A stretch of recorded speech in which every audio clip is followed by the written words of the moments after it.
బ్రతుకు బండి నడవాలంటే డబ్బు ఉండాలి, డబ్బు కావాలంటే పని చేయాలి, పని చేయాలంటే అవకాశాలు కావాలి, అవకాశం వస్తేనే పని, పని ఉంటేనే డబ్బు, డబ్బు ఉంటేనే బ్రతుకు బండి నడిచేది.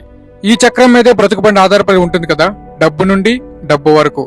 ఈ చక్రం ఉచ్చులో పడిన వాళ్ళకి అంతా భయంతోనే మొదలవుతుంది. అలాంటి భయంతోనే యూకే వచ్చిన వాళ్ళలో నేను ఒకడిని. ఈ ఉచ్చులో భయపడిన వాళ్ళలో మీరు ఉంటే కింద కామెంట్ చేసేయండి. భయం ఎందుకంటే ఇక్కడ బ్రతుకు బండి లాగాలి అంటే నెలకి కనీసం 40 నుంచి 50 వేలైనా కావాలి. అన్ని కుదిరాయి కాబట్టి ప్రస్తుతానికి బండి మంచి సీసీలోనే నడుస్తుంది. సరే, విషయానికి వస్తే మనం ఈ రోజు స్పెషల్ గా బ్యాచిలర్స్ టైప్ సాంబార్ చేసాం.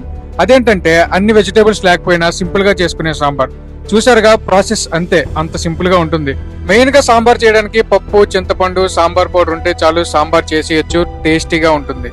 ఎప్పుడైనా అనిపిస్తే ట్రై చేసి వీడియో తీసి ఇన్స్టాలో నాకు పెట్టేయండి, యూట్యూబ్ లో పోస్ట్ చేసేద్దాం, ఓకేనా? ముందైతే సబ్స్క్రైబ్ చేసి గంట గట్టిగా కొట్టేసి.